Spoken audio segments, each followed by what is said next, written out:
Hi hello എല്ലാവർക്കും നമ്മുടെ ഇന്നത്തെ ബിഗ് ബോസിന്റെ പ്രോമോയിലേക്ക് സ്വാഗതം.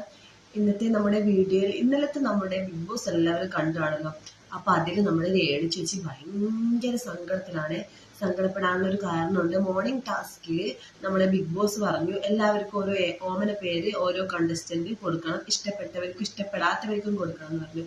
അപ്പൊ നമ്മുടെ രേണു ചേച്ചിക്ക് നമ്മുടെ അക്ബർ ഖാൻ കൊടുത്ത പേര് സെപ്റ്റിക് ടാങ്ക് എന്നായിരുന്നു. തിരിച്ച് നമ്മുടെ രേണു ചേച്ചി കൊടുത്തത് വേട്ടക്കാരൻ പട്ടി എന്നും ആയിരുന്നു. പക്ഷേങ്കിൽ ഈ സെപ്റ്റിക് ടാങ്ക് എന്നുള്ള ഒരു വാക്ക് നമ്മുടെ രേണു ചേച്ചിയുടെ മനസ്സിൽ ഒരുപാട് വിഷമമുണ്ടാക്കി കേട്ടോ, ഒരുപാട് വിഷമമുണ്ടാക്കി. അപ്പൊ ആ ടാസ്ക് ഒക്കെ കഴിഞ്ഞ് റൂമിലേക്ക് ഭയങ്കര സങ്കടത്തോടെ ഇരിക്കുന്നു. അപ്പൊ പറയുന്നുണ്ട് ഫ്രണ്ടിന്റെ അടുത്ത്, അനുവിന്റെ അടുത്താന്ന് തോന്നുന്നു, ഞാൻ കരയില്ല, ഞാനൊരു അമ്മയാണ്, ഞാനൊരു വിധവയാണ് എന്നൊക്കെ പറയുന്നുണ്ട്. പക്ഷെ എന്നാലും ആ ഒരു വാക്ക് വളരെയധികം വിഷമിപ്പിച്ചൊരു വാക്കാണ്. നമ്മുടെ രേണു ചേച്ചി ഭയങ്കര സങ്കടപ്പെട്ട ഒരു വാക്കാണ്. അത് ഒട്ടുമിക്ക പ്രേക്ഷകർക്ക് അത് ഇഷ്ടമായിട്ടില്ല. അപ്പൊ എന്ത് ഗെയിം ആയാലും സെപ്റ്റിക് ടാങ്ക് എന്നൊരു ഓമന പേര് കൊടുക്കുന്നത് അത് കുറച്ച് മോശമായി പോയി എന്നാണ് എല്ലാവരും അഭിപ്രായപ്പെട്ടത്. അപ്പൊ അക്ബർ ഖാൻ അങ്ങനെ ഒരു പേരാണ് കൊടുക്കുകയും ചെയ്തത്.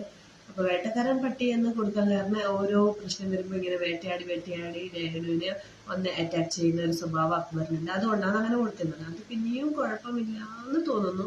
എന്നാൽ ഈ ഒരു സെപ്റ്റിക് ടാങ്ക് വാക്ക് ഇഷ്ടപ്പെടാത്തൊരു വാക്കാണ് എല്ലാവർക്കും. അപ്പോൾ അങ്ങനെ ഒരു പ്രശ്നം ഇന്നലെ നമ്മുടെ ബിഗ് ബോസിലുണ്ടായി. അപ്പോൾ നിങ്ങൾക്ക് എല്ലാവർക്കും ഈ ഒരു വേർഡ് നോട് യോജിക്കാൻ പറ്റുന്നൊന്ന് കമന്റ് ചെയ്യാം കേട്ടോ. അപ്പോൾ ഇന്നലത്തെ നമ്മുടെ പ്രോമോയിൽ ഇതൊക്കെയാണ് ഉണ്ടായത്. വീട്ടിൽ പൊരിഞ്ഞ അടിയും ബഹളം ഒക്കെ ആയിട്ട് ബിഗ് ബോസ് ഹൗസിൽ വരെ പോകുന്നു. അപ്പം നിങ്ങളുടെ ഇഷ്ട മത്സരാർത്ഥി ആരാണെന്ന് കൂടി കമന്റ് ചെയ്യുക. വേറെ ചേച്ചിയെ സപ്പോർട്ട് ചെയ്യുന്നവരും കമന്റ് ചെയ്യുക. ഇഷ്ടപ്പെട്ട ലൈക്ക് ചെയ്യുക. Bye bye.